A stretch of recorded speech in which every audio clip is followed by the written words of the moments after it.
discussion, nous tous, finalement, et je dis bien nous tous, l'histoire rendra compte, on était plus ou moins en train de supplier Tshisekedi. Parce que du point de vue de l'ancrage du peuple, ne nous cachons pas les vérités, il était plus ou moins mieux positionné, tout le monde était unanime là-dessus. Deuxièmement, du point de vue de sa clientèle politique, il a une clientèle beaucoup plus engagée, plus virulente, je dirais même assez religieuse. Malheureusement, Tshisekedi n'était pas, et il nous le disait, c'était un garçon correct, il nous a dit qu'il ne peut pas porter les projets qui consistent à lutter contre la machine jusqu'au bout. Ici, qui ne peuvent pas justifier leur richesse. Ça se voit au vu aussi de tout le monde. Ici, en Europe, je le sais, si on voit que votre train de vie est très élevé, on regarde, on viendra voir par rapport à ce que vous faites, on va voir comment est-ce que vous soutenez ce train de vie. Ok? Aujourd'hui, chez nous, ici, vous avez suivi, il y a un député provincial de Kinshasa qui avait brandi comment dire, les villas de M. Mozitou à un moment donné. Ok? Personne n'a rien fait. Normalement, le procureur général de la République devait se saisir de ce dossier, mais si c'était un opposant, il aurait fait. Que deviendra M. Kabila? M. Kabila est citoyen congolais. Il a sa place ici au Congo. Il fera ce qu'il voudra. Où je prends la parole pour la première fois devant les conseils de sécurité, je garde en mémoire la date historique du 24 janvier 2000, où son Excellence le Président M. Laurent Désiré Kabila, se fondant sur la résolution 1234 du 9 avril 1999. Les maîtres mots chez nous, s'il n'y a pas de revanche, il faut savoir que nous avons pardonné. Parce que nous sommes des chrétiens. Et les deux premières valeurs des chrétiens, c'est un, l'amour, deux, le pardon. Moi, Félix Antoine Tshisekedi Tshilombo, président de la République, je dédie solennellement en ce jour la République démocratique du Congo entre tes mains, ô Éternel notre Dieu. Et soumets ma nation tout entière à ton autorité suprême. Assis-toi sur le trône de ce pays et règne en maître absolu. Sois le roi du Congo et prends la place qui t'est due. En ma qualité d'autorité spirituelle, selon qu'il est écrit, toute autorité vient de Dieu, et en professant ma foi comme enfant de Dieu, j'annule toutes les paroles négatives qui ont été prononcées sur ce pays. J'annule toutes les malédictions, quelle que soit leur provenance, et je déclare que les ténèbres ne régneront plus jamais sur la RDC. Le Zaïre dans sa diversité, et Ningi Koloba, Outina au Zaïre, Outina Kiv, Outina Chab, la Kassai orientale, Kassai occidentale, Bandundu, Bazaïr, Équateur, au Botama na Kinshasa, aux Alinani, aux Ali Zaïrois. Au Longui na Kinshasa, au Kenya Équateur, aux Aïna Mbokanayo. Longui na Ozaï, au Kenya Bazaï, aux Aïna Mbokanayo.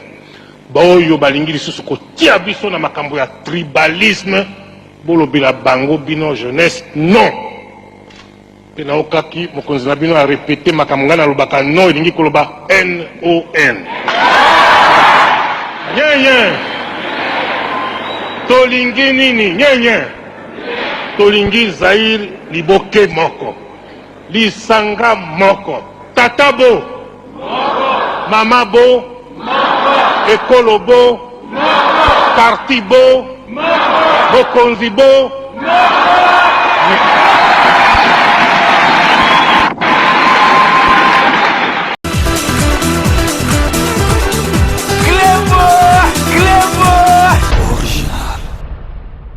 azana bomwe ngai moko pe nazana bomwe bato kamona tozana bomwe papa lelo yo bato bazana dossier ba bomi biso na kamona sapuna village nanga ngana za mujela kasanga kwa kamona sapuni mbondo muba kwa jibwa mama nanga ndazali mu kwa kalonji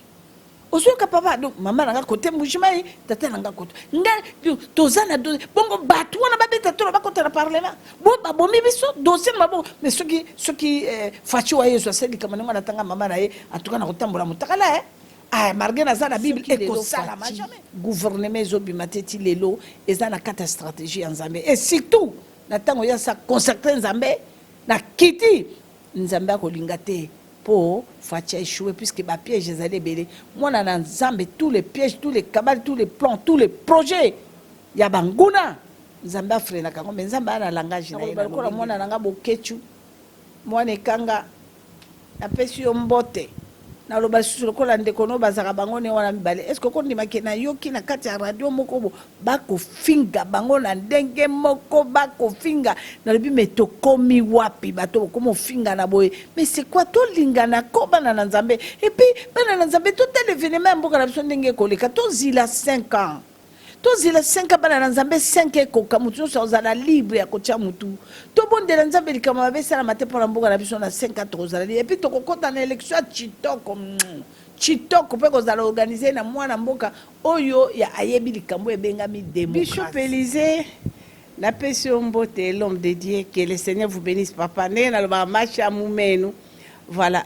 asambo sali na Nzambe moi je pense que bazali ba papa ona kana makolo na bango papa na kopesa témoignage mo na nga sakanela basali ya Nzambe te pe koloba babe pona bango te parce que vous savez na kopesa témoignage moko papa nanga archibishop papa Archi Coutinho Fernando azali wana azolandanga omoni tango maréchal abimia keito suki parce que ngai nazana pasteur moko te papa o supportango ya kokanga o ya aki mutema munene ba pasteur ba lobelo po biso ba mama na bino to ko kwesa batata ka pona bongo surtout tango na kotengi na kati balira komi mami wata ngana to na lobaka nga moko ya César nanga kwesa bato ebele mama kalanga osakana te mengata ngana koti na kati balena marabu wana dukure na keko kutana na elima mai na kina mwa Paul na ngana ina mwa posora kito mele ba ko lambo ngana tati wat elima ibale na bimira na kati ya ibale papa Paul ebimaki ngana nzoto situ na tolo mais mobali ni ngana ko kutana ne bu papa talanga tolo pe ya resista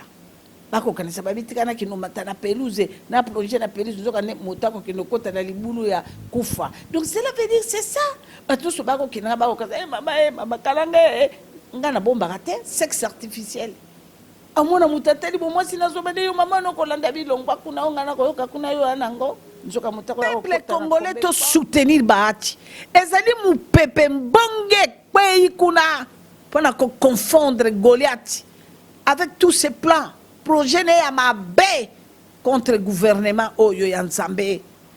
o ekiti po bana Nzambe ba sepela c'est une entreprise mo bongo continue na keko le labirinda makalanga soko ndimi mikombo so tout de suite nazo futa yo mbongo nezaki na valeur à $130,000 ba pesinga tale bela mikombo so na birindwa mala mikombo so na birindwa pesinga ndeko na ngai o mama Marthe Boule ya Marthe azana nga na Bruxelles ao bango bazaba mamo bazo soutenir papa Katumbi azali nanga Marthe Boule muta présentanga nani monsieur Bahati tango na Bahati azar responsable numéro 1 ya banque moko wana banque wana ezalaki banque munene mais banque privée na kata Kinshasa aki numéro 1 directeur ya banque wana nakende komona Bahati ya yambinga na lobi ne papa nga na ya nazali kaka ya fioti kudi ya ndambu donc ndenge na ya papa na ye na dossier na mesa mikombo so bafutinga kono ya mbongo temps et ça à peu près $130,000 mais toko kabolango 50 nga na zo ya papa kotisa mikombo so wana papa nanga bimisa mbongo to kabola secrétaire d'État nani Ilunga bande ko babolingo na salaki mwa makamna mususu pre siko dossier eleki na mesa na Ilunga ka ande pour signer ndako na zonge ko maona kombo ya Guinée wana vous savez ce qui s'est passé na zalaki na ye relation malamu kitoko Ilunga kitoko za secrétaire tango benginga bimakalanga ya kana ye abinanga bimakalanga qu'est-ce qui se passe dossier on a signé ngo pona faveur ya Guinée en plus sous locataire ye moi si wana d'abord a sali crime a sous loué yon ndako na camarade no guinéen jamais na ko signé ngote bino mibale bozo perdre ndako nga habite papa okosala nga bongote abi c'est comme ça avec moi nebi ke tozana relation malamu mama kalanga mwana zai mais ozangi ndako wana na ye moko pe Marie Paul azangi boyebi na kende ko mona conseiller spécial ya maréchal. Si je me trompe pas, n'habite sur les alaki papa Nkema ou bien sur les alaki seti. Basala kinga lettre bana nanzambe papa ilungazana zoka lettre outi na présence ki mama kalanga mutao gagner ndako wana. Tango tali lettre devant moi na koti penza ba yamenga tali lettre au César. Omune lo na linga ko yango plus to solo na masolo mususu soto komi na terrain okomo beta ngai ba okomo beta nga ba double mususu.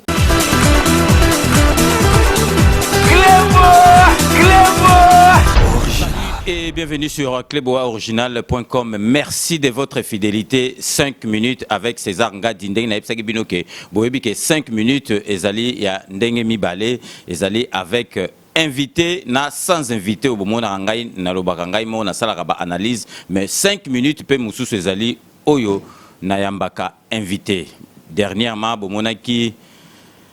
Mama Kalanga soki aye awa na Paris na kangaki a witaki ba tourner na na bisaki avons zonga Belgique il faut au kangama awa na Paris parce que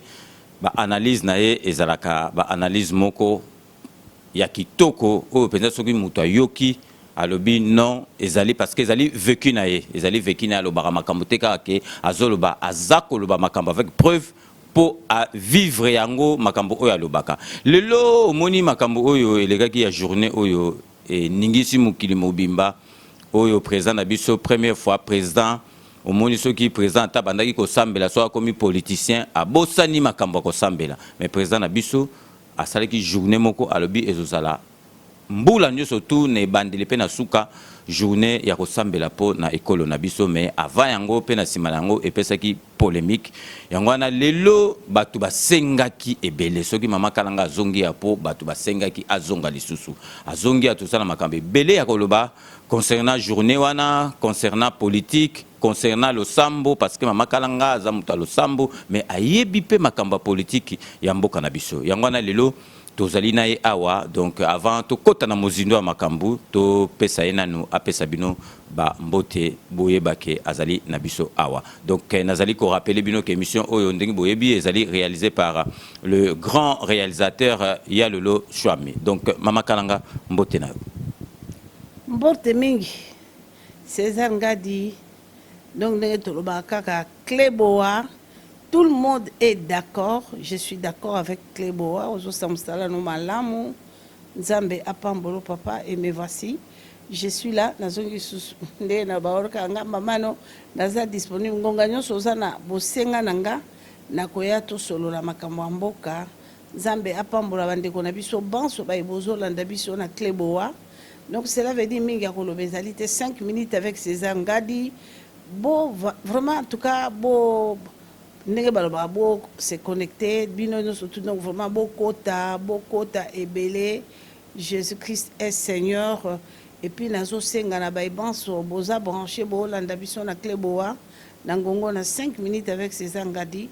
na lobby était Saint-Esprit sunga biso ngana loba te pour monoko nanga moi c'est masumu monoko nanga suki na transmettre et koko beta tam su moto mususu libako Saint-Esprit asunga biso na ngami mingi Saint-Esprit nde aloba kati nanga po yenda na bwanya donc moto no so implique que le Seigneur vous bénisse tous na pesibino surtout ba bisous na pesibino ba shalom na pesibino ba bonsoir ba bonjour et pa yozali nzambe apambola o papa et me voici. Mama Kalanga na lingi avant to banda penza na lingi o ibsanga na facilité na yo ya koloba ya ko transmettre ba pensée na ba vécu na yo na makamuno lo ba ya politique et uta wapi do facilité on est uta wapi Nzambe azwa lokumu César Ngadi que le Seigneur vous bénisse na kanisi papa Léo Lobicha sana bombo ya zo kanga général eluki ya koyo kanga na kanisi Simaroma si akenda paix à son âme mais zana mokolo moko lombo makeda zalaki awa na soins médicaux en Europe comme nazaki toujours qu'on allait inviter dans nzembo ngana na mbaki lombe c'est un peu de partout et bon nakendeki ko solliciter OK Jazz na mona ki sima omasia na bi comme ils en a fait moko monene il y a le 24 novembre mokonzi mboka azwaki pouvoir na ko sepela vraiment boya ngai naza na besoin ya cachete facture te melokola papa Luambo Yorgo aza na Europe boya tokende ba invité nga na lobaki na bokata ki protocole d'état ke na koya na bino boya ko accompagner nga voilà et na mokolo wana papa na yembaki na yembi bako accompagner nga na kanisi diato azoyokanga manzeku dizi azoyokanga makoso bango nyonso boka bako yokanga ba yebi journée yango moko nango tokende ke ezalaki na kanseta parce que ezalaki date ya pouvoir ya maréchal le 24 novembre na composaki nzembo moko boye ba accompagner kinga kuna alors tant on a yembi nzembo na lobi kombo ya Kukungwendo kombo na tina elekeli alobi nanga yakana na biba dimine musique na kei likulu azalaki wana plutôt eluki azalaki wana papa Léo Lobich azalaki wana kitima azalaki wana maréchal atuninga kombo nanga Mobutu Sese ko Kukungwendo wazabanga poni ni yolo baka kombo ya Kukungwendo nalobi ne bukulu nzete ya nzube wana balobi yango na Kingombe na Kimbuza Kukungwendo ezali nzete mabe ezala na kati ya ngunda na Zambie ezala chasseur ya la nani soki okoleka ka be ngulu zoba ki toucher ka nzete wana il faut ba chasseur ba ya wana batamboka ba kato nzoloko po ba longola vene wana suka na vene mabe bitata baluki batali boti alobi alobi kengo oyoki kitima oyoki abi mwana mwasi oyo abi yo soko zokata diplôme d'état aye na kosina na tu ata premier ministre puisque boanwe ya lina yo mayelo ezana yo tu me réponds comme ça donc yango na lingi na taliso que je ne sais pas moi je pense que eza batu tout balobana maman pourquoi expliquera bo ezana bonzambe lelo makasi yo mo webi Facebook na ngai papa radio nanga c'est terrible donc c'est tout le monde dans le monde entier donc cela veut dire eza don ezali don moko euti na bonzambe ninge kan nzambe alobi ke oui tokokoza ba diplôme d'état tokokoza la na ba licence bien sûr tokokoza na ba diplôme à doctorat mais la sagesse papa donc nakolo babanda bo mwana nzamba salanga bongo na expliquera makambo malamu voilà c'est un peu ça. Que le Seigneur vous bénisse. Amen. Donc vraiment on a confirmé ils allaient le mot inné ils a vraiment donné yo ya koloba parce que okoye balikambu me pona ko transmettre ils allent likambu susu. Bon mama kalanga lelo vraiment tozali ko bandana na journée o elekaki parce que yo yaki déjà olobaki ba makamoko o to ko mona na sima et ko salema expliquer ki journée wana malamu mais to ko voiler fasté to ko sala fine bouche te to ko loba makambu te na sima nga na kotanga kombo to mona ki émission moko lekeke pa aleki na ngai tolobe la vie papigen on a salué tout le monde qui bishop Élysée au Afrique du Sud alobi que non makambo ne ko sala mandengwa na te président de la République na biso ba indu ye na horaire na ba pasteur donc ezali makambo na te alobi lo bebele mais yo lelo na moni kutozo seka likambu nini lelo ogoki ko zongi c'est la bishop Élysée o zongi c'est na nzela ou bien o yebisa pour à comprendre o elekaki bishop Élysée la paix mbote l'homme de Dieu que le Seigneur vous bénisse papa né na ba macha mumenu voilà asambo sali na Nzambe moi je pense que bazali ba papa ona kana makolo na bango papa na ko peso témoignage mo na nga sakanela ba sali ya Nzambe te pe ko loba ba be pona bango te parce que vous savez na ko peso témoignage moko papa nanga archibishop papa Archi Coutinho Fernando azali wana azolandanga omoni tango maréchal abimia keito suki parce que ngai nazana pasteur moko te papa o supportango ya kokanga o ya aki mutema munene ba pasteur ba kokanga te mais Coutinho Fernando akoka kinga il était le pasteur o azaki kolandanga ko ebisanga ke non charisme ozanango c'est pour Dieu et ça pona okumisaka motote et puis il est le seul pasteur oyo papa na présence nanga azwa courage le bela maréchal ki ngongano ekoki tata lobi senga peuple bolimbi si okite pouvoir parce que kandane linge koma moi j'ai ignoré ça hein, mais ekoki ça makamno pasteur Coutinho na loba nange ekoki ça ma papa tango to pakati musée Kabila koti ba temper nyonso bakimaka bakendaka mais moi je suis resté tango Kabila yaka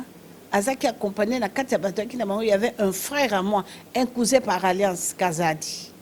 Kazadi Mwembo alobaki kalanga mwana Zaire kete tale pa musée yake oyambanga Kabila Tant qu'on a bâti la mona ba qui était partout n'a habité à la qui n'angonga na wapi. Papa yambinga lobi nanga bi mais pourquoi battre un père qui manga na un problème na battre un père. J'avais le problème à Mobutu. Mutonga na ki chasser à Mobutu. Maintenant moi je vais prêter le serment. Et sengeli au sensibiliser batonio surtout il y a un peu plus que je reconnais il y a que deux partis l'MPR et le l'IDPS. Et sengeli na kota na stade na prêter serment, sensibiliser. Mais c'est que n'est toujours à babis, n'est que la kafala, n'est bi maman moqué tout ça là avec une âne en bon côté bas transport et aux akendo ça mon salaire yo zala qui mon papa qui ça mobilisé. Alors je le fais. La quelque sensibiliser bateau na bengi moi ba président na biso ya ba comité tout ça là ya ba quartier ya ba commune tout ça là je l'ai fait ndenge mokonza senga ki abi nanga osepeli la nganga na bi papa mobala maman na yo azali tata na on a un problème na yote wana nous avons tout kota 3 jours après. Alors tango passer nanga Coutinho Fernando amoninga na katia stade surtout tango ba étudier ba moninga bazayole on ba ki na colère na bango papa na kasi bolanda makambo tango koyemba debu kongole bato ba yemba zairwa na katia stade ba ngeba tumbanga na betidia na ba pepa yo lisusu yo awa. Alors pasteur nanga Coutinho alobaki na radio. Il m'a critiqué, il était vraiment nerveux à lobby biloko moko na so peso témoigner pour ba kenenga nanga ko sakanela basala nzambete. Papa, j'ai content passer Coutinho lobby biloko nanga na landa ki ngote mutu moko atindelinga ngabi yoka papa no makambo lobby a critiquer yoka. Donc na ki na kanda makasi. Après avoir passé Coutinho ko critiquer nga ko loba ninga baki na ina colère. Mais le lendemain toujours les kangana kamana nanga Marie Cécile Kali. Tozane na Bruxelles wala batuno so babi Marie Cécile Kali batu na likambo. Papa, na kuti passer Coutinho sur la voiture na na Ista. Na ndolo wana to na talinga be passer Coutinho. Azali alelo na zui. Aki akotelema na gare jupe nanga. To kitina Marie Cécile binanga nini. Babitala makamba salinga bi mama kalanga to ko sakola elelo. Marie Cécile a quitté Nangai, Marie Cécile a loba biloko mo pour na pasteur Coutinho, ngana loba biloko mo papa, je peux vous dire la vérité, j'ai ingéré mon pasteur. Na loba biloko mo incroyable, le pasteur Azo Balanga, toza deva bantu pardon maman tala batu. C'était vraiment un scandale terrible. To continue à voiture to kei, papa Zolanda. Makamnyo surtout nga la loba qui pour na Coutinho batu ba loba ko na yoka ko ezalaka tout ça là parce que nga na respecté que comme mon papa il m'avait beaucoup aimé azo benda nga na parole alobi makambo yo za nango charisme yo za nango ce que zalelo pour na Nzambe ya la malam. J'ai minimisé mon pasteur vraiment na biso papa to kinde ki kolala na butu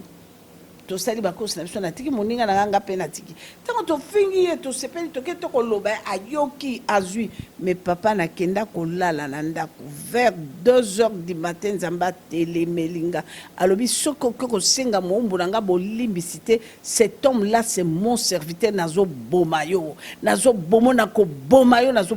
mama nanga ye somo selinga papa la lala ki susute na 6h du matin. Alors, à partir de 6h du matin, papa n'a pas moninga nanga Marie Cécile Kali azana Bruxelles à Batino so batune. Marie Cécile Kali benga mama grâce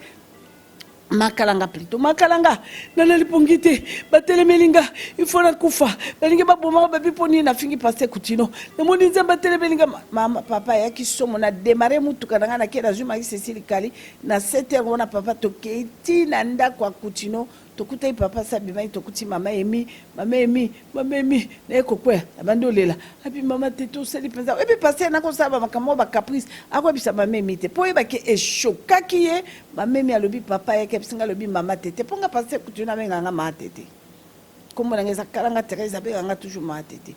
abi papa za kuna na bureau boke kuna na bureau ya azolela. Donc ça veut dire n'indingera jamais papa banda na zwa eloko wana. Vous comprenez, les gens racontent n'importe quoi, c'est l'homme de Dieu. Mesdames, c'est mon kenaye.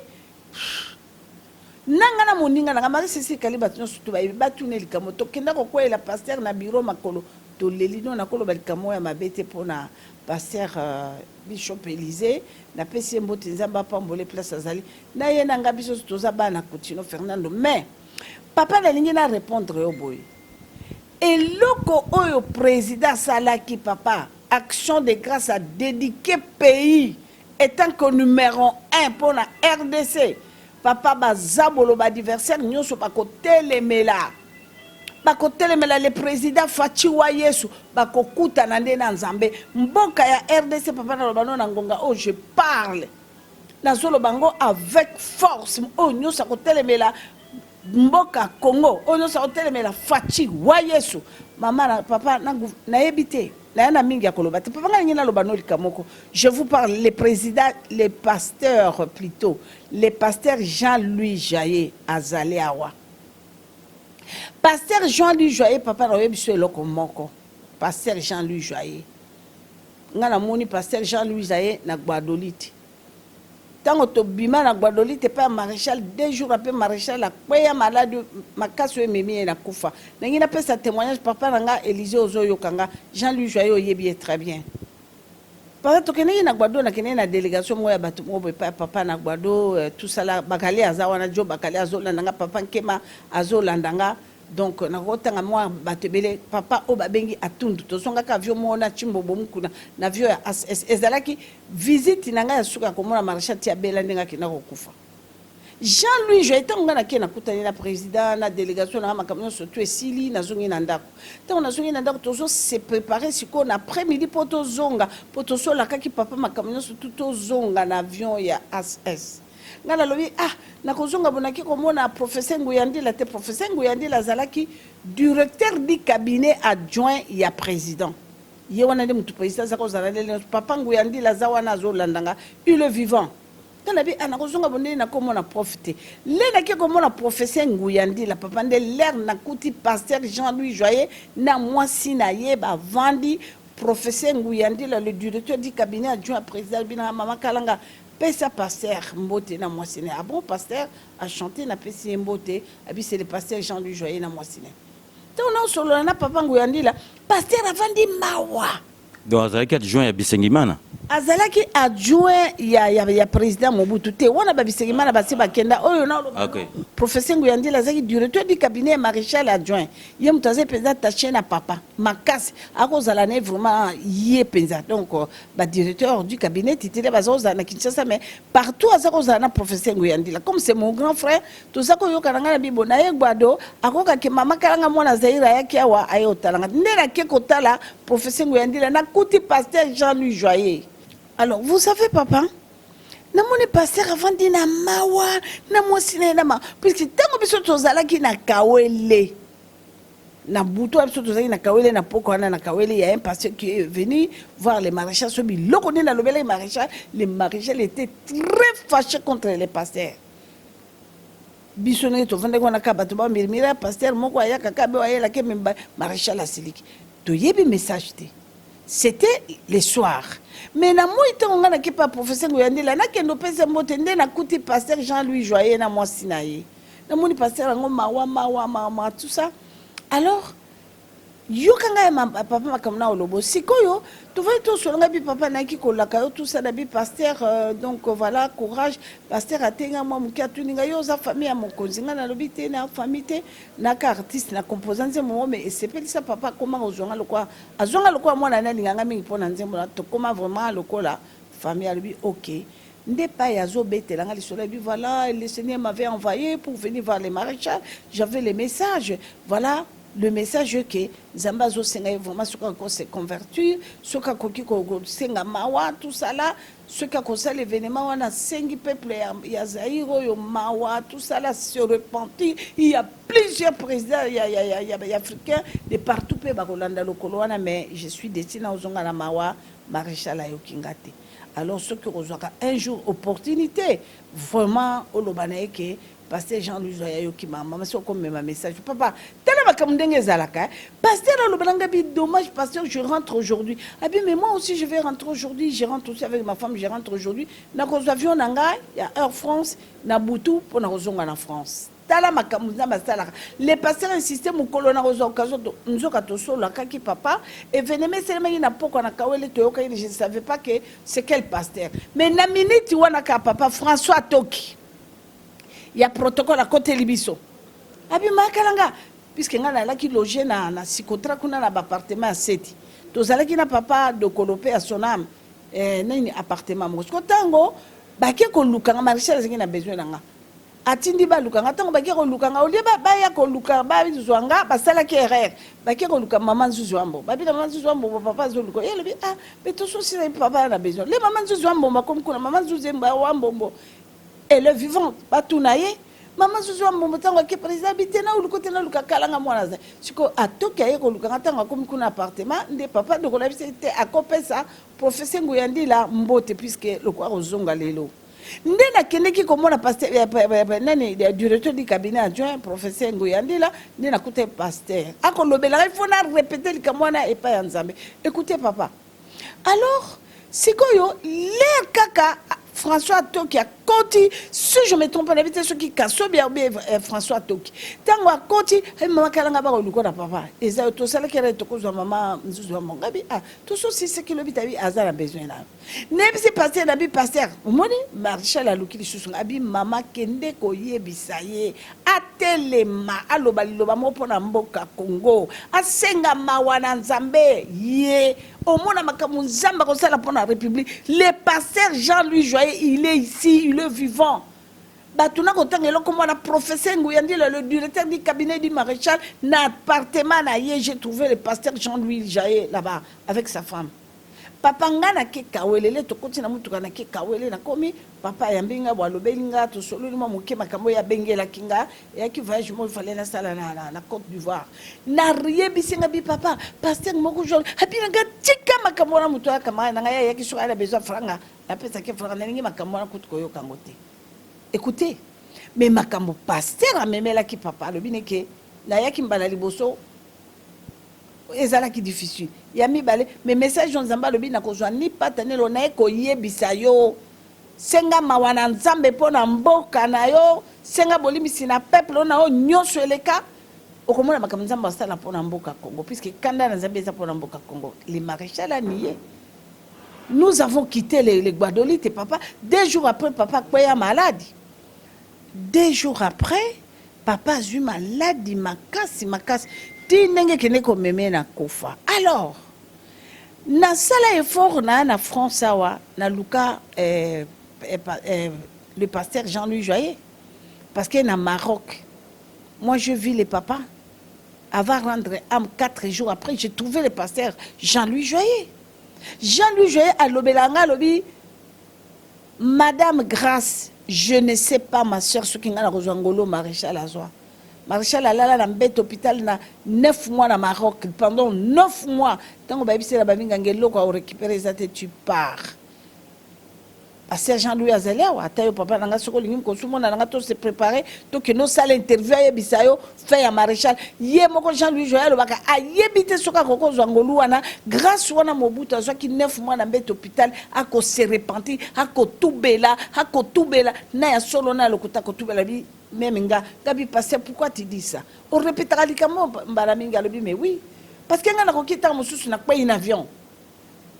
na kei tant mususu na ebité accident tant mususu na ebité na lali na kei mais cet homme a se préparé o yebi papa tant lelo to témoigner nga maman no tant na témoignaka te pour la maréchal parce que batu mususu ba na okanisa ka mutu wana kindoki mama kalanga na ya kedi felo ninge na ka batu mususu ba ko raconter mais so kande yo moto ko mibenga mo santu yo ke ili felo pe kuti moto yo ko critiquer na trône na tata na droite na donc je te parle lelo yo na tout na Jean-Louis Joyer na Jean-Louis pourquoi ça qui ko insister que maréchal atelema aloba asenga bolimbi pour la mboke zo délivrant tout ça maréchal pour nani pour la caminabi est très important puisque aza numéro 1 c'est lui le commandant du bateau yende mutu na train sokatelemi oyebi papa na ngena lobela bino likamuke mutu na Nzambe papa Elisa yo kanga malamu na opesa exemple muke na kati ya Bible na ngena pesa exemple muke na kati na Bible César Ngadi likambo moko sepelisaka na zongi siko tango tuninga motuno na expliquer yango bato na Nzambe nyonso na monde entier ba olandanga soki na kosi ba lobelanga ke na kosi na kati na Bible tango Nzambe atelemisi Moïse pour libérer bana ya Israël na boumbu na kati Égypte eloko nini ya liboso Nzambe asalaki na Moïse asalaki na ye alliance osoka papa asalaki na ye alliance wana papa nanga oyo asalaki na nzambe ezalaki alliance oyo babengi papa nanga na kotala na maloba na nzambe awa ezalaki arche asalaki arche moko babengi yango arche de l'alliance arche wana ezalaki donc recommandation ezalaki trésor arche wana ezalaki donc commandement ya force oyo ya frappe puissant et comme bana na nzambe ti na terre promise. Cette alliance là ezalaki nzungu mobeko recommandation. Mais écoutez, tango Moïse a eu alliance na ko tosa na makambo nyonso na olobelo lokomo papa nanga na kati na mboka na Israël elaki na mosali na nzambe moko babengaki ye Élisée azalaki juge na kati na mboka na Israël alaki na bana tango bana mosala nzambe wana puisque na yoki na maloba ya na yo ndongo utoloba eza erreur il a fallu que basali na nzambe nde bazwa mokano yete yaza mosali nzambe taza na droite mais non Bible le Bible ce qu'on a expliqué Moïse a zui mobeko bapesi secret puissance l'alliance recommandation bandeko babulunga arche de l'alliance il y a victoire sikoyo tokoyoka wana Élisée il était prophète il était juge na katambo karabota kibana nae mais papa tango bako yana baso bako yana bango po ba délivrer bango bana Élisée bako kamata bango ale pata yo mo oyebi impudicité koti bakapati bamene tango batu batali babi mama e bana musala nzambe bango bako sala bo batu nyonso bakena mupepe wana ya péché nzokande papa nini alliance wana ezalaki na ko ba arche de l'alliance wana ezalaki ceux qui baké ko bunda bitumba yango mutezo longela bango bitumba yakinde kumba bango tina te promise mais tango ba sali mabe babebisi bana musala nzambe bana eli bakumbi mupepe wana batinyo surtout bakoti na makamwana cette alliance là tango ba philistin banguna ba ye balaki ko tekale bana nzambe bakoma na te promise te ba botola kiango arche wana d'alliance ba botola yango bakena na kana bango tango bakena nango na kana bango ekomi kao eloko akosala ezalaki bakomi babunda bitumba bokao papa pasi ekoti nzala ekoti minyoko ekoti kufa ekoti kaka nde baétranger baye bazwi mabele bana bakolo mboka bango moko misère na misère elombe moko aye l'homme de Dieu Saoul azaki nani bato nyonso babi grand prêtre aye bombarder aye ye nde suka na stratège ntango Saoul aye papa lokola alaki na botosi te lokola azaki na botosi te akoti na bitumba wana tututu pasala to abotola papa nanga arche d'alliance esimbaki te kao na kao échec na échec David atelemi mwana mobali atelemaki na pouvoir ya nani atelemaki na pouvoir per recommandation ya nzambe muta ponaki David c'était Dieu tout puissant ndenge bauti kopona mwana nsomi ndenge nalobaka fachi wa Yesu alobi ne telema David aye. Comme David a dit qu'il a une recommandation en Zambé, un homme humble. Qu'est-ce que David a fait? David a bondeli, bondeli, Zambé n'a ce qu'on a surtout nos papas, n'a tellement kende, a lobi le colo bondelo, mi qui surtout n'ingasko yo, je serai avec toi. Lève-toi, ko bangue le côté kende. Ozoyoka. David, c'est celle-là. David Azakina, David Azalaki roi. David Azaki prophète. David Azaki serviteur, il passait quelque part. Non, David Azalaki roi. Alaki na souci à libérer Mbokanaye, à bondeli à sengi bolimbi, à côté ma bondeli. Zamba le bilo kolo lukinga le kolo belelingale. Lève-toi, vas-y, allez. Tango David a télémi papa. Akei bouh, netumba. Papa nangana zo lobelayo. Ba Philistin kao. Tous les Philistins KO. David a tellement continué à botoli arche. Y alliance. A yenango papa. Victoire continue bangonyo surtout KO. Ba kufi le kola bandindi. Mwana. Yanzambe. A zongi. Ba peuple baye. Et longa. Et koti arche. Donc cela veut dire c'est que Félix Tshilombo aye ce président a sali. C'est ça. Oyo nano esalami to monita selango tala kuna na mboka na babengi Burundi pe baselango. Est-ce que David non Jean-Louis Joya zalewa Jean-Louis Joya ebisanga le binanga mama mboka na mine ko kango na mamokolo président ko mwana somi mwana na Nzambe akosenga bolimbisi akokita akoconsacrer yango na likambo esalami na kati na mboka na biso ezana mukanda na 2 Samuel na bandeko bakolanda biso 2 Samuel bokotanga 2 Samuel chapitre 19 verset 1 à 3 bandeko babolingo lisolo na biso ekosuka epai mwana na nzambe akweyisi bafilistin alalisi bango ezali na 2 Samuel chapitre 19 à partir du verset 19 à 21. 2 Samuel chapitre 19 à partir du verset 19 à 21. Et loko oyo nani ndenge ngana lo ba le président Fachi Chilombo wa Yesu Eli du peuple congolais à sali. Donc na minito papa mutako sayote ba effet yango ne bandi omonana. Ya œuvre oyo Fachi asalaki ba effet et comme omonana so linga mekolo kiso na mituna no na ko révéler yo na ko révéler yo ba effet oyo ezomonana sikoyo. Donc cela veut dire et loko oyo Fachi asali président na biso ya RDC eza suka ni événement papa pena olobano na ngonga tous les plans oyo plan elaki nango na banguna ya Congo banguna ya Fachi ezala na physique ezala na spirituel na kati ya chaos. Donc na minute papa nanga c'est Dieu lui-même qui s'est élevé maintenant yende mutazo ki disko ko bundela peuple congolais pe ko bundela congolais soko moni mutu a critiqué événement wana le pasteur Jean-Louis Joyer azali on est dans le kolobana on a tout na qui pourquoi seulement il fallait maréchal Mobutu Senga abi ezali suka na puissance maman parce que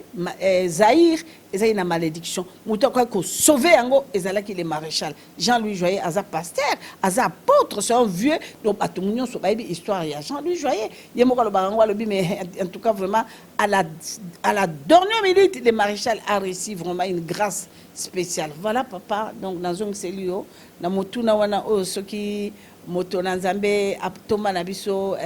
alobaki menga na moke nango na yebi take bana na bango mutu ba prendre nga moi moke donc j'ai expliqué donc ezanga mutu n'expliquer mais na lobite que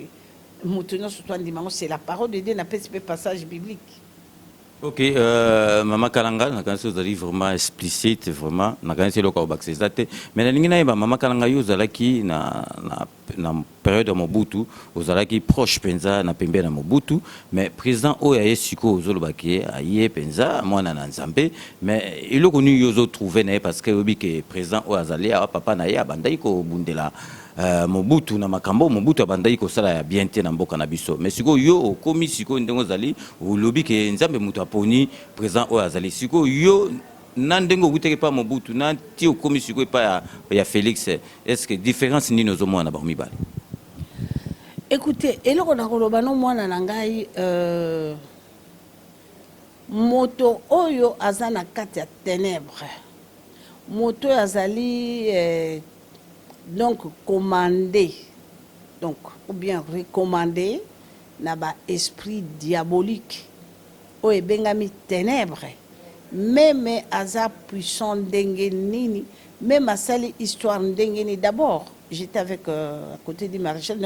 je n'étais pas trop proche ça c'est trop un peu grave hein na kokolo babongo mais oyebaki bandai ko fréquenter si na yebaki il était comme mon papa il était tout pour moi cet homme donc personnel na koki kozala ingratité vraiment il m'aimait beaucoup il m'a beaucoup aimé moi j'étais né dans une famille pauvre mais en tout cas non banda na kananga ti na Mbujimai la village de ma mère et Kinshasa il a fait tout pour moi et pour ma famille donc ça vraiment que Dieu soit loué et ça makambo oyo ce n'est que normal mutuno soit cause la mabe na ye nous avons le mabe peut-être la spiritualité mais la physique il y a des hommes bons donc voilà et na kokolo babwe papa avec tout le temps pendant 19 ans à peu près 20 ans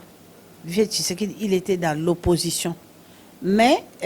quand je dis les ténèbres et la lumière, cela veut dire la sorcellerie. Quand vous êtes dans la sorcellerie, vous allez vous retrouver tous là-bas. Que ce soit l'opposition, que ce soit qu'on a opposition, vous devenez les amis et vous êtes dans le même chemin. Et puis laissez-moi vous dire, dans la sorcellerie, même à Tabozaki Dengenini, beaucoup se soumettent parce que Yangonde Zalaki, amitié moko extraordinaire. Bon, vous ne pouvez pas se trahir. Alors, j'ai expérimenté ça pendant 19 ans. Et dans la présidence, il y a un maréchal, il y a un père. Tu sais qu'il est comme opposant, que ce soit dans les ténèbres, que ce soit... Non. Vraiment, référence à l'électricité, puisqu'il y avait des opposants qui se disaient opposants, mais dans la sorcellerie, on se retrouve, puisque c'est comme ça. Dans la sorcellerie, si vous vous retrouvez dans la sorcellerie, et ça a opposition, vous êtes blindé sous les grands secrets de la sorcellerie du ténèbre, c'est ça. Donc vous êtes, beaucoup que c'est trahir. Voilà, le comme nazo sepela nango, on a confirmé lelo. Différence ezali entre le ténèbre et la lumière. Donc la lumière bon moi ce que j'ai expérimenté, moi je peux vous dire ça mon fils na koko bombe la yote. Bon Zambé, c'est quoi? Ce n'est pas seulement par rapport au bon de la radiprement, au 30 dans les églises, où voilà, au Kangi qui t'embale, j'allais vérité, le côté, oh non, non, non. Moi, je pense qu'il y a même des gens qui ne prient pas, mais basant la discipline, moko ils ont témoigné gloire dans Zambé, à une église, mais basant la discipline, ils allaient à mettre 20 la discipline, donc cela veut dire que toujours que lumière. Donc, moi, je pense que naye ko expérimenter ko tala biso ba eto ala kita mosusu wana mona kite ndenge to ko yemba ba yemba banzemo oleki bango. Donc ce n'est pas ça, tout ça là c'est faux, archi faux. Muto aleki bango azali moto yo, ce que j'ai expérimenté na ndenge ya analyse nanga ezali moto azakati na bonzambe. Même si tu es freiné, humilié, Ozana Katia lutte na Katina Bonzambe, même après 40 ans, après 50 ans, tu seras vainqueur. Donc, c'est le camp de Jésus. Hein? Vraiment, le camp de Jésus, le camp de honnêteté, au babengi lumière. Les ténèbres ne régnera pas plus, jamais ne régnera pas. Les ténèbres ne régnera pas, toujours. Azan a raison, parce que c'est ce que nous avons expérimenté. Les gens nous enviaient, ils croyaient que c'est là-bas. Mais nous avons commis les pauvres, les moutéchés, les égarés, que c'est toi qui sera vainqueur. Voilà, et donc j'adore vraiment quand il y a bateau, il y a l'élo, parce que c'est bon Zambé. Moi j'envie, donc quand je regarde toute ma vie, dans succès qui a ténébré, quand je regarde aujourd'hui, vraiment victoire, succès avec Dieu, donc j'envie, c'est extraordinaire. Donc je peux dire ça. Ok, Maman Kalanga, nous n'avons pas de réponse parce que c'est clair et net. Donc, président de la République Nabiso, Félix Antoine Tshisekedi, Ndegozo Bengaye, donc Fachi Wayezu, moi Nzambe. Donc, mais Ndegni moi Nzambe, Azana besoin, Azana magie, Nzambe Mutezo Kumbaye. Est-ce que moi Nzambe a couru au gouvernement, le gouvernement Bimarate, tout le monde a Mboka Nabiso, que le premier ministre Bati Yemutu a proposé à ministre Bazate. Premier ministre, l'élu Saïmina Mboka Nabiso, Azarozila, va payer gouvernement. Bongo Fachi Wayezu, Ndegini, gouvernement Wazanangote. Merci beaucoup, Motoure Kitoko César. Au moins, on a l'ingaro, il y a plus de solano, ma solom sous, surtout comme il a terrain, ou comme au bétanga, ou comme au bétanga, double moussou. Voilà. N'a qu'à répondre. Là, maintenant, c'est Saint-Esprit qui nous dirige. N'a qu'à l'obano, boy, papa. Au monde na uto ebiso ke Fachi Wayezu a consacré mboka wana mokolo wana ya saraki eloko wana Nzambe nda sakiti ngana ko lobelo papa lelo ceux qui gouvernement ezo frenama eza na kati ya ba calcul ya Nzambe. Ce n'est pas dit que Fachi a eu pouvoir te Fachi a travailler na kati ya pouvoir ndenge Nzambe alobi azali maître ya temps pe ya circonstance. Ndenge na lobana bala na Nzambe nabi ke oko umela 10 ans mbongo te libala te mais non Nzamba ko préparer oti po abimisolo ba sekele puisque za na mabongisi ya mabe lelo soko zali pressé papa Nzambe ba lobi mingi fona bala okino bala na moso azala ki destin ya Nzambe te Fachi azo gouverner papa nga na za bouleverser koyoka Fachi a eu invitation. Il y a conférence internationale, il y a Japon et Salamateba Kota na histoire. Nani wana président africain ba invité na Japon a kende ko présider na kati ya conférence internationale il y a Japon. Japon est un pays moko stratégique. Ba pays est ko faire trembler même Amérique biso to ben grande puissance. Mais comment a gouverné? Aujourd'hui, il est invité de Macron. il est invité de la Belgique. À ce stade, un voyage recommandé dans la grande puissance dans l'Afrique. Pour tango américain, bazo soutenir, tango Europe soutenir, bazo mona lokola. Donc il a fallu qu'il recommande à la président africain pour comprendre, découvrir qu'il est qui. Papa Kolandaka témoin nanga média ya makele ya bato ba koti haine tout ça tout longola haine papa. Moi je pense que chaque chose a son temps. Ceux qui les lo fati gouvernement zobimateti lelo eza na kata stratégie en Zambie et surtout na tango ya sa consacrer Zambie na kiti Nzambe akolinga te pour Fatia échouer puisque ma piège les allait belé. Moi dans Zambie tous les pièges, tous les cabales, tous les plans, tous les projets ya banguna Nzambe frena kango mais Nzambe ana langage na ye na lolenge na ye. Nzambe soka zo ngola kiso kalobi voilà César nazo ke no malembe po mona oke loleka kuna te po nyoka mo aza kuna kozela swayo akozeli tango yoko umela pourquoi na ko bala te pourquoi moninga bana nanga kuna ba mapasa na kati na mboka Belgique ba olobaka kama kalanga mutuma olobaka yo lobe ko défendre ka bango et pour nini pour Jean Bosco aza célibataire pourquoi asa mobali kitoko na église basi kitoko batonde akotambola partout tango mususu alinga okendo zwa mbango akono tango mususu mwasi moka po atali lobelo atali couleur atali vous comprenez donc il faut azila aya kozwa mwasi oyo Nzambe akotindela ye oyo ya libela oyo ya destin mais soko kemba mbango tali lobelo po biso ba mama na bino to ko poisa batataka po na bongo surtout tango na kotengi na kati balira komi mami wata ngana to na lobaka nga moko ya César nanga kwesa bato ebele mama kalanga osakana te mengata ngana koti na kati balena marabu wana dukure na keko kutana na elima mai na kina mwa Paul nanga na ina mwa posona kito mele ba ko lambola ngana tati wat elima ibalena bimira na kati ya ibale papa Paul ebimaki ngana nzoto situ na tolo mais mobali ni ngana ko kutana ne bu papa talanga tolo pe ya resistant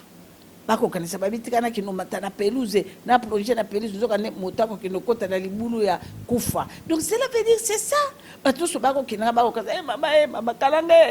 ngana bomba raté sexe artificiel amona mutateli bo mwasi nazo bade yo mama no kolanda bilongwa kuna ngana koyoka kuna yo anango nzoka mutako ya kota na kobekpa abebi akufia kolanda ni donc c'est ça mais lelo la sabato ngabe omoni sikoyo Bosco balité l'homme de Dieu, prophète abalité. Ce que le corps a a fini à Boupia, puisqu'il y a Nzambende Yangowana. Donc vous comprenez, papa, cela veut dire Fatia Koko, très kitoko, cela veut dire tout ce qui brille n'est pas or. Et puis Fatia Koko Kende, Mbango te, papa Nangapo, et l'autre chose, il dit Kabani Moba Konsala pour Fatia Kamata, gouvernement, lobby batala, on monitor le baki la binonini, Yewana Kakali Kamango Yangwana, non. Donc, Azoze la tango Nzambe. Oya benga kiye parce que yomoko yebi yango papa les ténèbres et la lumière ne peuvent pas cohabiter et surtout les criminels ngana yali anga mama no nakana dossier munene ya kamo ina sapo nazana dossier munene papa ngaba consacrer ngale na kana mukili na ba tous les chefs coutumiers ya Kasai nazo lobala bango batuna chongo chibula wantumba zali wana mutombo mutombo kafa mutombo kaba tonko mutombo kaba senda ndeko nanga zali wana papa olimbisanga mwana mama wapo kalanga na biso komo bosa na kombo nanga na hauteur ya bon rêve ya honorable Ilunga Dibwe patron nanga le wana ngana za bugumesi na bandalungwa patron nanga tango atali nani papa na biso nani papa na biso azalaki gouverneur bandeko yaki ko yakutunga mtu na traita po akoma pe premier ministre Mungulu Diaka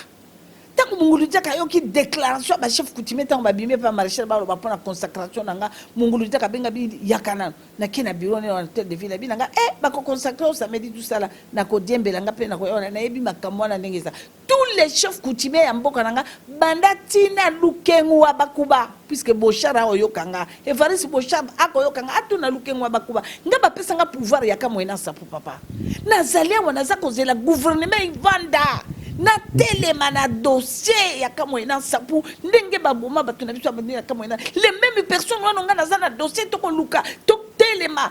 ba kamo ina sapu to telema.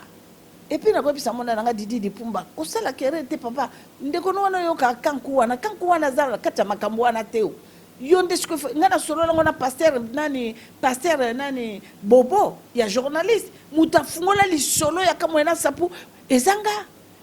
ndeko no wana yo koloba wana kanku na kati ya makambo wana taboma mutu tasalelo kote dossier kobima puisque kanku aza na bomoi ngai moko mpe naza na bomoi bato kamwana toza na bomoi papa lelo yo bato baza na dossier babomi biso na kamwana sapu na village nanga nga naza mujela kasanga kwa kamwana sapu ni mbondo mubako ajibwa mama nanga ndazali muko akalonji osoka papa donc mama nanga côté mujimai tata nanga côté nga tozana bongo batu wana babeta to bakota na parlement bo babomi biso dossier mabo mais soki fachi wa yeso seli kama nanga natanga mama na ye atuka na kotambola mutakala marge na za na bible ekosala ma jamais donc problème ezali wana papa lolo technicien na biso kuna papa réalisateur na biso nazo zela gouvernement bima ngai étant que représentant tous les chefs coutumiers à Kassai occidental à tout ba monango et les cas la télévision une semaine ba chef coutumier à Kassai occidental ba kena mona magasha na mutu na sengela bango audience ba bi tozo consacrer moi na magaza moi na muke tozo tinda ba mona ndenge cérémonie le kaki et puis nani en tête ezalaki nani Kalamba Mangola le roi Kalamba yimutala senga chapeau pa pesinga pouvoir donc ba yebi bakamonga na zoloba et puis village nanga chef coutumier nanga donc la quoi bisaka mwana nanga didi benganga mama no na ko expliquer kamaka mwana sapu kanko azana kacha makamwana ta soki mokete balinga ba trahir kanko puisque kanko azala ki prêt ya kofungola makamwana mutako benga na téléphone na so ba yeba na ina kanko tango ba benga kanko ba ko benga depo ba informer po mindele wana bazako mona susute de ba benga tango ba benga tuni ngani wani yao muto so sala na bango makambo okotuna susu à qui j'ai l'honneur muto ko sala makambo okotuna qui j'ai l'honneur te obobi bo na ko zela bino makambo ko leka kuna ndeni mais muto ya benga ikango bakamati télévision bakamati bato kabila to yoka ba téléphone wana ituna ki ndeni tango ba bengi kanko alobi ngani wani yao yango wana likambo te papa nanga donc na kokolo banoko afachi wa Yesu azokende très bien avec son Dieu tout puissant azokende très bien minito papa nanga zabolona kabalene na bato ya en ba melindobo zambe azanzamba otikala zambe comme tango sikoyo lumière et régner na kati ya bosolo pour ce que lumière bandiko etelemi papa na uti ko pesa bino exemple ya David tant David a côté balobini tous les Philistins kawa bomi bango lokwa bampese lokola bandindi tout aller akizongi abandi ko beta ba jido ya adoration ko kumisa nzambe na peuple na c'est ce qui est passé na mboka na biso RDC. Merci papa fatia zo gouverner avec Dieu batunde bazwe batena to peso exemple na Japon na conférence internationale mais ça la et puis awa ba bengi na Macron na Paris et ça yoka tembe nango ezalini mais ye mutazo ya pona ko ya ko sala discours lelo nana ko ndima fatia kamata mutu lokola Museveni bakoko wana na Kagame yake ne pas kina ko chape ce qui lelo fatia au sala ba voyage ba oloba ba voyage leki azar recommander la grande puissance là ba président wana nyoso tu ba yoka ye puisque ba mona lokola monde les communautés européennes na grande puissance et soutenir ba mona ngolo kola yango moni bako tinda kai ba recommandation na nyoso donc ba fungolele ba porte na bao baza ba partenaire na ye donc je pense qu'il n'a pas sur réponse papa. OK mama Kalanga toujours baka makambo ya olobiki président de la République na biso azo gouverner mboka na ndenge ya bonjambe mais tout monaki awa ba nomination asalaki ba nomination asali na société oyo ya biso a chemin de fer asali pe na Jekamine mais tout moni moi si oyo ya ministre à portefeuille asali ba déclaration moko contraire ya lignée à président na biso. Merci beaucoup papa nanga wana ezali nango kaka yo mona ka ye moko président Eli Fachi wa Yesu mona ka ya ki para makambo wana aza toujours silence akoko baka malembe na kata musala wa mo sona sele loko mote ministre wana papa d'abord aza ministre sortant donc ce totali gouvernement ezali gouvernement moko démissionnaire donc moi je pense que eloko na ina ebiso papa yoka na ko bisa pe ba jeune belo baza ko murmurer bazo tâtonner mais ndenge ne biso pe ba jeune toza ba diplôme to kasa epide nani fatia nommé ba jeune lokola ye mais ndenge ni fatia lisusu aye fatia ko mozongi saka batu moko wana fatika ba vie wana bongo biso moko pe ba jeune to soutenir que tozala ki ne ba jeune boyo kama na ngina lobela bino fatia zana mabongisi kitoko pona bino jeunesse espoir de demain bino banso bo combattre ki ne bino banso bo bunda ki na fatia zana mabongisi kitoko oyebi pourquoi ngana kozongisa malobe pa na papa PDG ya Jekamine wana obati aza PDG ya nani ya tango nani ya tango Kabila facha zo sala musala kitoko pona venir à lobby bo vanda bo zala bien na ko bisa bino lo mo bala ngai bo landanga mo kili boko landangai mwana nanga César Ngadi tout le monde est d'accord landanga bien nga papa nanga za bisa ngabi soko ke bokula soko ke boma nyama okomi na mboka bato ngunda wana ya zamba yo yebite benga ba chasseur ba kenda kala kuna ba ya bala kisayo kende bo kuna ko kenete pon ko yevanda kuna po ba chasser bele ba lera ba na kata ngunda soko ba la kisi était donc soko kengulu koti ale ko yazu aleyo facha zo sala musala kitoko eza pona venir à lobby pona bino puisque mutu na bati aza mutu a PPRD comme PDG pona nini mutu ya PPRD ya collègue na ye a signé pour mutu na bango. Vous savez pourquoi? Parce que facha za mwana na Nzambe. Ce qui facha te PDG on a c'est pour un temps. Parce que PDG on a mutako fungolela ye habita la place matière et bimaka ming tele le kakabo tele zarabo papa. Vous comprenez parce que bazali bateau yo bazaki na gouvernement ya pillage. Ba ni ba copier ni ba conseiller on a facha ko zo mutu mususu te. Akozwa mutu afungoleli motema ce qui fatia zu mutu na pa fungoleli motema alobi président de la république tala ndenge fonctionnaka tala ne siko bango est troublé bango siko lokola est troublé bango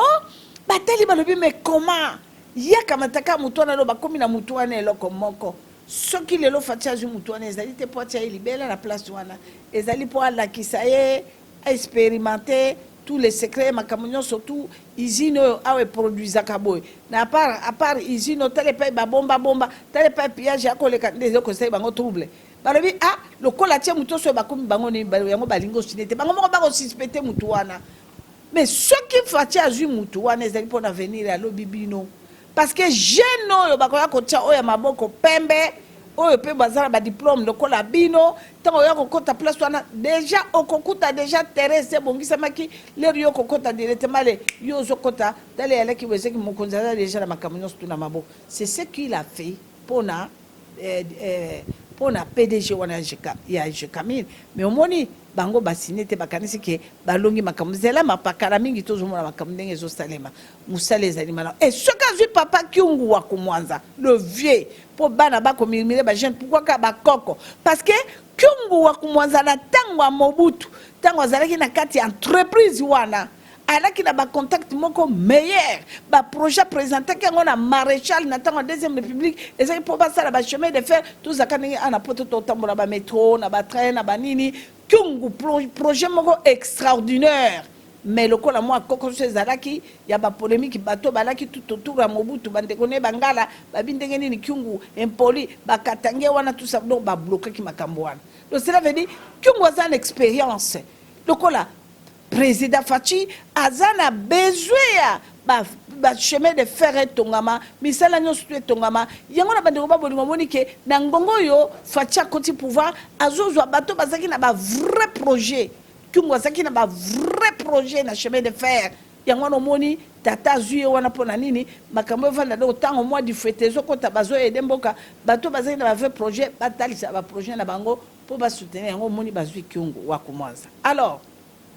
les premiers ministres oyo bomoni oyo bandeko baboni otango babino kenza bako sala makambo oyo premier ministre oyo babengi Ilunga nga nayebi Ilunga tango azaki secrétaire de l'État na portefeuille il est là mon frère Ilunga excellence que Dieu vous bénisse ayebinga Ilunga azaki secrétaire d'État lengo ba obenga bango ba secrétaire d'État na portefeuille yem tako gérer bandako à l'État et na moninga na moko asa kufi mwana mwasi mo akomaki tina grade colonel Kayeye Marie-Paul alaki na ndako na Gombe wana yepa ko futela koma alaki na mo bandako mibale misatu Kayeye wana pesa kinga ndako wana portefeuille pona tiango na kamara na mo nazalaki ne monsieur Dag bayebi azali oya ko représenter Ricard na kacha monde aki millionnaire lelo azana Arabie Saoudite monsieur Dav ye mutu na kamataki achaki wana azako suluwe ndako wana alors tango na kotisi Guinée na nga wana na yoki ke ye Marie-Paul Kayeye ako suluwe ngo ngana kene ko mona secrétaire d'État nani Ilunga bandeko ba bolingo na salaki moi makambo na mususu pre siko dossier eleki na mesa na ilunga ka ande po signer ndako na zonge koma na kombo ya Guinée wana. Vous savez ce qui s'est passé na zalaki na relation malamu kitoko ilunga kitoko za secrétaire tango bengi nga makalanga ya kana ye abinanga makalanga. Qu'est-ce qui s'est passé? Dossier on a signé ngo pona faveur ya Guinéen, en plus sous locataire yé moi si wana d'abord a sali crime a sous-loué yonda kuna kamarano Guinéen jamais na ko signer ngote bino mi balé bozo perdre ndako nga bité papa oko sala nga bongote abi c'est comme ça avec moi nebi que tous en relation malamu mama kalanga moi na zai mais ozangi ndako wana na ye moko pe Marie Paul azangi boyebi na kende ko mona conseiller spécial ya maréchal. Si je me trompe pas, n'habite sur les alaki papa Nkema ou bien sur les alaki seti. Basala kinga lettre bana nanzabe papa ilunga zana zoka lettre outi la présidence qui mama kala mutao gagner ndako wana. Tango tali lettre devant moi na koti penza ba yamenga tali lettre ilunga seki abi menga ba tsekinga pona boy. Bo tsenga na place na sa musala ndenge ezali après bo intimidenga présidence tout ça là ilunga wana bozomo na bana nanzambe. Aïe, décision, vous savez, quand on va recevoir lettre à président, c'est un conseiller spécial à président. Directement, ne mukolo bakine kiko benga na Guinée wana. Ba benga ni Guinée wana na ndako, Marie Paul Pazangi ndako wana. Andeko babu mukam na ba ino ilunga zana zo kango. Ba pesa ki ndako wana na tata mo ba benga ki Elomata. Azala ki directeur ya protocole ya Léon Lobich, il y a premier ministre Léon Lobich et le Kelangai. Donc c'est un homme qui a talié malgré âge. Mouto nga na yebi nga moko na munda aniya mukande ya présidence ya conseil spécial matière abi jamais na usala musala na ndenge kokisana. Donc vous voyez tango na moni Fati accepter mutu ya ndenge wana pas premier ministre ngabi wawa mais moi na mobalo ya usala makamwa minene oyo défaté le okoko corrompre et okoko intimider ilunga. Donc moi je pense que papa nangai voilà tozo kobaka se kokoba toko kenika se kokene. Donc c'est extraordinaire ce qui n'a talinenge Fachi Wayeso a travaillé le président élu de la République démocratique du Congo. Alors ce qui n'a talinenge Fachi Wayeso donc cela veut dire c'est extraordinaire, cela veut dire c'est le temps de l'éternel. Donc puisque à côté du gouvernement Azana Mikoloboni les lots Azana Mikoloboni papa même pas 7 mois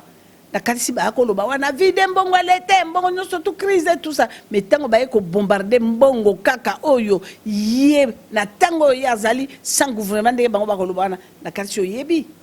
papa oyebi yo moko qu'est-ce à l'état na misala kako ya biso ya mbongo ya biso moko ya l'état. Moi je pense que bato bazomona nena ko yoka na kati ya ba media mususu bako bomoni ba boy ko pesa mbongo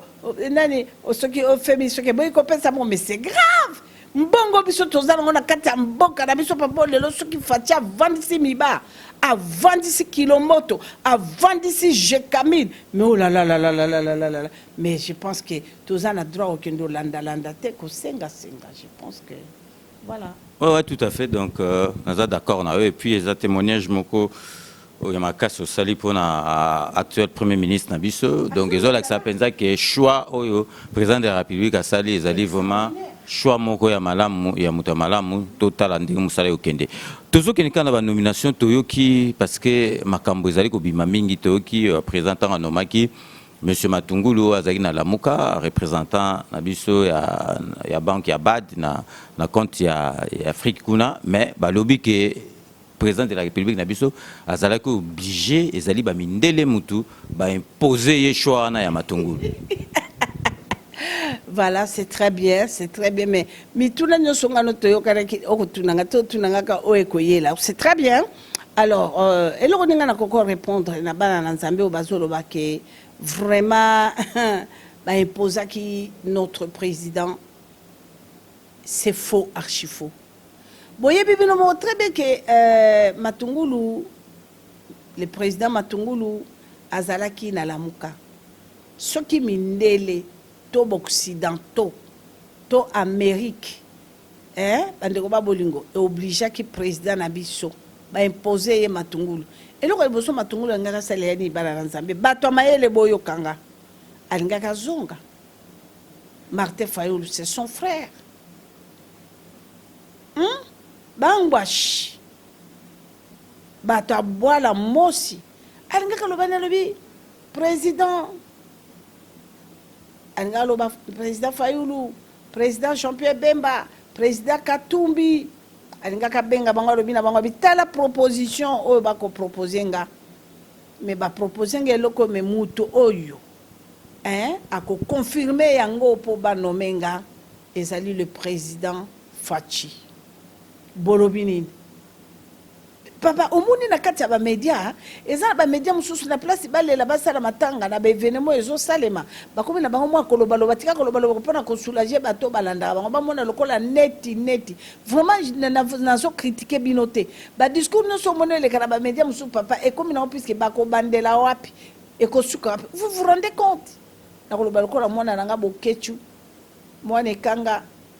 na pesi yo mbote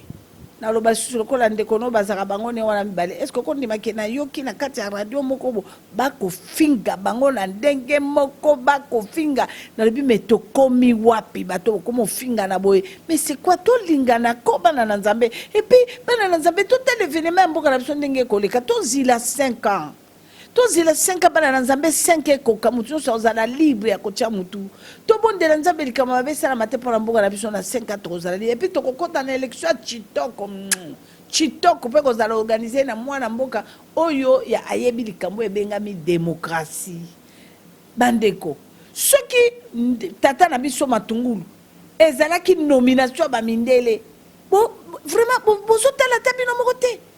tango Fachi a proposé ye bandeko ba bolingo kombone bimi azui nomination boyoki langage te ya matungulu. Le président Matungulu était clair. Et lequel qu'est-ce qu'il a dit? Alobi Fachi azamote mamalamu banana nzambe. Pourquoi bolingi bo changer situation? Na minute on a repris bino bandeko ba bolingo ba occidentaux soit disait bino bobenga bango ba grande puissance Amérique wapi bandimi Fachi. Bako sunga ye pe bo mona bino mo bandeko ba bolingo boko mona makambo ko salema kimi ko kota atendenge banguna na biso bazolinga ko babimisi ba milliard pona ko tinda bato bazala malade ebola ba ya nzamba ko confondre bango kongola tamo akufa ne bola zalité to yebi makambo nyonso ndenge oleka biso mama na bino nzamba ko révéler biso ba makambo to moni ndenge mbongo ko leka e ko kota pona ko perturber to moni ndenge fatsazo ke kuna na kata ba nord ki sur ke no tambola simanango bako ke no futa bato mo bambo boko tabo boma bato kapo bato na meleka ki kuna te nyonso tout au ténèbres ko sala banguna bako sala pona Fachi. Nous on est là, on est en train de prier les mamans. L'intercession jubilée, tous les vieilles mamans, tout comme belé, tous ceux qui maman qui melelo, tout comme plus de 300 mamans de vieilles, de femmes de 50 ans, 60 ans, tous au bonde là. Et ça la mukolo biso to kotika ma bonde lo nzamba lo bala biso ke elonga 100% puisque tel nango ka moi 2%. Tous na 88, tous na 98%. Il y a elonga mais tel biso ka moi 2%. Ma papa, c'est faux, archi faux. Bino moko bomoniti. Papa na biso Matungulu a remercié, a félicité, pas comme une lettre. Ce que zala qui a solo que la meloko baselo ne sa pona faveur ya la muka ne ba babi voilà et ça pona faveur à la muka mindele bazana confiance ne à la muka yangonde ba exposé non imposer président Fachi, c'est faux. Ce que zala qui le ko ngona bala na Nzambe ndembele. Pourquoi Matungulu a longwe na la muka? Comme il peut l'être bien, je pars. Et nga zala na faveur, nga ka moni mindele bazu mutu na biso. Allez, il y a la muka, ba nommé ba tchekuna. Mais il y a koko ba toujours na la muka parce que la muka mute fouti. Pourquoi ko quitter? Bande ko bozo raisonner wapi. Bana nzambe botika ko zala claquer. Pardon na bondeli bino bana nzambe pardon. Boya to kangama esika moko to benga na bango na popiso nyonso to tozali d'accord te na bango na tanto ko mona bango. Bo ba meli bande ko na biso makila. Siko so to ça la force. Oh ekozala malamu mingi bana na nzambe. Ekozala malamu mingi bo mona te makambo depuis Fachi pesi mboka na manzambe. Bo mona makambo so sale mate. Na ebité papa. Bo mona makambo sale mate. Bo moni te FCC o ba beta itolo ke ya majorité. Depuis quand? FCC comme majorité, FCC zali, bande ko ba bolingo zali, mouvement et salemaki pour la stratégie à élection. Ba juge ba ebité bande ko ba bolingo. ezo kamuisanga mpona komona ke voilà FCC aza majorité na Sénat na Parlement fatia kosuka nena yebisi bino bozela kaka ta ya Nzambe Nzambe aza ne précédé pour fatia ça la gouvernement botala azo ça la gouvernement aza na gouvernement te me botala ba evre ndenge zo salema FCC komi quand et komi quand ba ne ba bolingo mouvement boko benga ngo ke hein ezali majorité et bon ce qui lelo ezalaki FCC ezalaki majorité na ebité na ebité bino mo boyebiti makambo nyonso to ezalaka ke ezali officiel et komi parti et komi e ba benga ngo majorité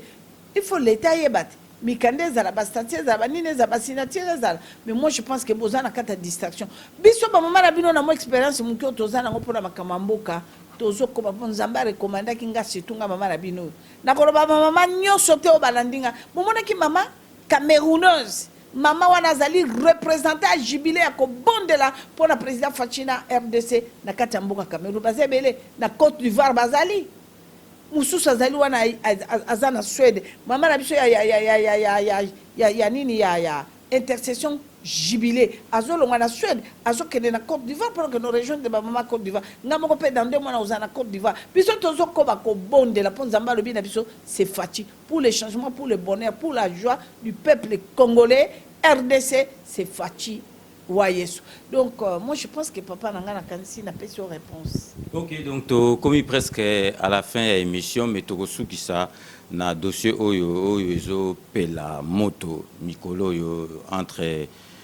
bato FCC na bato ya parti politique ya Bayati donc tolingi penza to ka analyse na parce que na bio na ba analyse na penza ezalaka makasi est-ce que yo zali ko encourager Bayati ndenge ya zu décision que ezala OK bi pas na kati ya FCC kuna soki mon kontina bango wana aponi balobaka eloko moko te mais yo analyse na ezali nini na dossier ya Bayati na FCC. Moi je pense que papa nakoko bombe la yote merci mingi ndengo otanga kombo ya Messi Bahati nazo pesa yo mbote papa nangai Bahati nazo pesa courage nalobi ke chochen ingeta nyoso to wana c'est la prière nyoso to moni ya Bahati wana papa puisque Nzambe na biso tango to ko bondele to ko yebite to bi tout ça bango mi tout panza bango Nzambe Saint-Esprit kota punza ngana ya mwana mongala na bote bina lisala na colline Équateur biso to baka punza oli mo santo kota punza oli mo santo akoti ya punzi bo mona makambo siko na otaki ko lingolo biro mo mukipo na FCC et ko kozala et loko moko majorité comment parce que na kata FCC zala ba parti politique libre ba parti politique et puis sur totali Messi Bahati excellence papa na opeso témoignage moko pona Messi Bahati. Yo yebi epetu na yebi Bahati très bien zela na bisabino de na yebi Bahati ba congolais boyo kanga surtout bino bana kini e boyo kangai nazo senga na ba congolais nyonso partout to soutenir Bahati waneza mu pepe Nzambe to soutenir Bahati peuple congolais ezali mu pepe mbonge kwe kuna pona ko confondre Goliath avec tous ces plans projet ne ya mabe contre gouvernement oyo ya Nzambe o ekiti po bana Nzambe ba sepela papa ngana peso témoignage moko bana Nzambe bo fungula matoyi Monsieur Bahati oza nozo yoka talanga bien mama kalango yebinga bien ngana ebaki Bahati na moment oyo nakoloba no papa tango Birindo akomi premier ministre tango Birindo alongwa na kati na nini na IDPS akeko koma premier ministre na kasi bana Congo boyebi nga mama na bino na eloko nga mouvement na laki na ngona Elika jeunesse Elika nous avons soutenu Bahati nous avons soutenu Birindwa nga yo pe kutu mutu na proposer ki ngona lobi na papa marché na bi papa Birindwa za prêt ya ko sala na yo mais alingeza la lokole loko mo élection eleka basala ki conclave na conclave nde tokende ko voter to bimisa ki Birindwa ça ki reconnaissant nga lera sali gouvernement na ya benginga puisque na kati ya jeunesse Elika nga nazalaki nango nazaki na bana mayele bo bazalaki vraiment ba membre d'honneur nanga nazalaki na mutu lokola Charles Lokoto o lelo bomona kana koma na Joseph Kabila bataki président miba gouverneur akase ambassadeur na nini na mboka na babengi kuna Museveni azalaki na ngai na kati ya Elikia wana azali commissaire sur régional na kati ya mboka na bango kuna na Lodja nazalaki na Albert Moleka nazalaki na mwana na ngai oyo Ndamana Adrien Ndamana nazalaki nazalaki na bana mibali ya mayele tango Birindo azui pouvoir abinanga mama karango pesanga bana no ba jeune mibali na tia bango na pouvoir abi moko na kotia ye na ministre ya environnement bande oba bolingo na tuna Albert Moleka nabi papa yo kokende kuna bo nani Charles Koto yo chargé des missions le père premier ministre bana nzambe boyokanga très bien Albert Moleka Zamba Pamboro papa ozali mwana somi mwana mayele tala ba jeune lelo na kata changement de bango wana il a refusé. Yo somona batio ministre va proposer ministre de l'environnement, ministre ya plan a boya lobi gouvernement o ezana vite. Ezana venir te Albert Moleka refusé toujours azaki kana IDPS nae. Boyebi papa Albert Moleka azaki ndeko Mobutu kamara na Albert Moleka azaki toujours en opposition albi nga mama ba ibanini oyo ya ba Birindo oyo jamais. Pour l'andanga très bien bana na Nzambe. Charles Okota, qui est ministre, chargé des ministres, et chargé d'affaires, chargé des missions, na Birindo. Ba na Nzambe bolanda. Le Birindo bimisi mbongo yo babenga ki ango mikomboso. Ngana laki na moi ba faire nanga quelque part bon sala ki na entreprise mo mbongo ekoti na kiko le la Birindo makala nga soko ndimi mikomboso tout de suite nazo futa yo. Mbongo nezaki na valeur à $130,000. Ba pesinga tale bela mikomboso na Birindo. Mala mikomboso na Birindo apesinga ndeko na ngai oyo mama Marthe Boule ya Marthe azana nga na Bruxelles awo bango baza ba mama bazo soutenir papa Katumbi azali na nga Marthe Boule muta présentanga nani monsieur Bahati tango na Bahati aza responsable numéro 1 ya banque moko wana banque wana ezalaki banque munene mais banque privée na kata Kinshasa ayaki numéro 1 directeur ya banque wana lakini komona Bahati yambinga na lobi le papa nga na ya nazali kaka ya fioti kudi ndambu donc ndenge na ya papa na ye na dossier na mesa mikombo so bafuti nga kuna ya mbongo temps et ça à peu près $130,000 mais toko kabolango 50 nga na zo ya papa kotisa mikombo so wana papa nanga bimisa mbongo to kabola 50 bolandanga très bien bati ya bisinga lobi mama quel mbongo mikombo so ezali mbongo te za ba papier nani asimbango.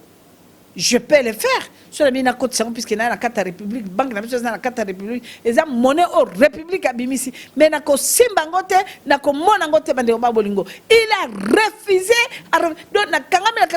bande ko babolingo na ke penza na lettre na ke na lettre ya nani ya premier ministre Birindo pona Bahati à répondre ye abi je n'ai pas confiance na mbongo na pena collaborer na ngote pena ko toucher ngote mwana mobalo bomoni wara akoko zala na corruption te pa banga kate aza discipline aza tout droit pour moi lelo bande ko babolingo ezali événement nzambe akosala pona nini plan basala ki na parlement na sénat pona ko kwaisa nango fachi vite ezosuka donc esengeli to soutenir Bahati aza na kati na biso na kati ya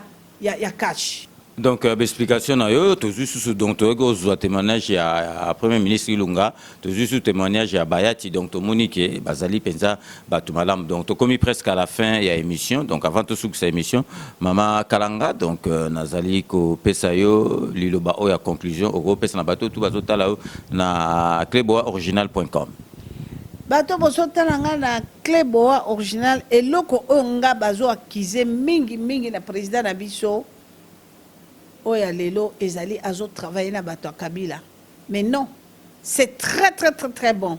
azo travailler na bato wana bandeko babolingo po aye bangunda wapi place nkoyazali te po atambola avec victoire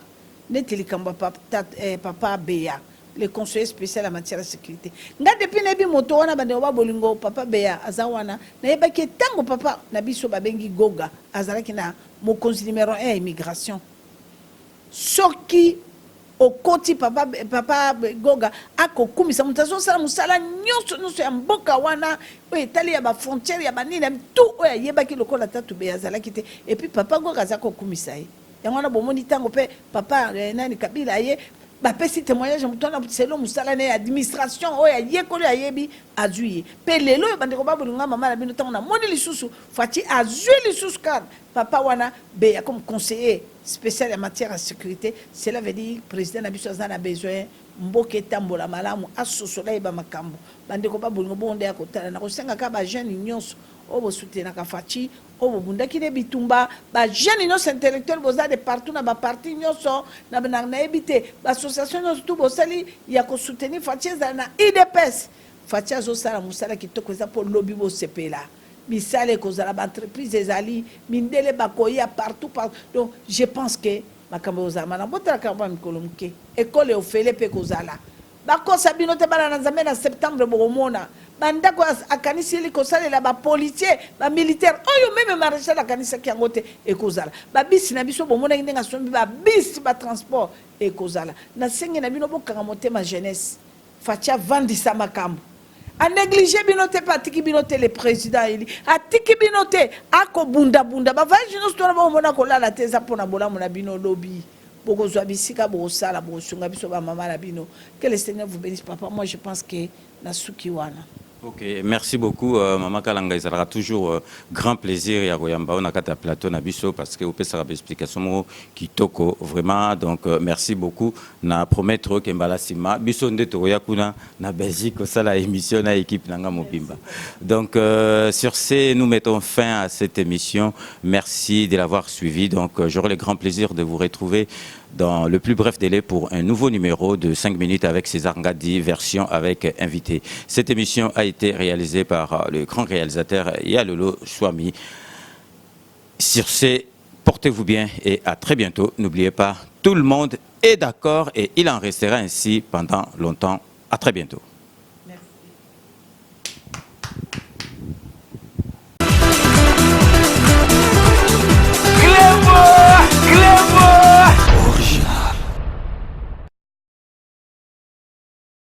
Sepela TV et yena makambu ya sika lisusu. O ba chaîne ya France eza na kati. Ba chaîne ya Congo eza na kati. Ba chaîne ya Londres eza na kati. O ngomona makambu ya politique ya sika. O parti AA eza na kati. O parti BB. O CFAIO eza na kati. Ya Sepela TV. Bouquet comme ya muke boye. O tina poche voyager na ngokeno partout lingi. Na bouquet no ya Sepela TV. Sepela TV. Mais ma biso n'engozo mais ma biso on a 4K machine ma daka daka Sepela TV. Bienvenue dans le monde de Sepela TV. Sepela TV est le décodeur qui vous permet de suivre les chaînes du Congo en direct de la diaspora.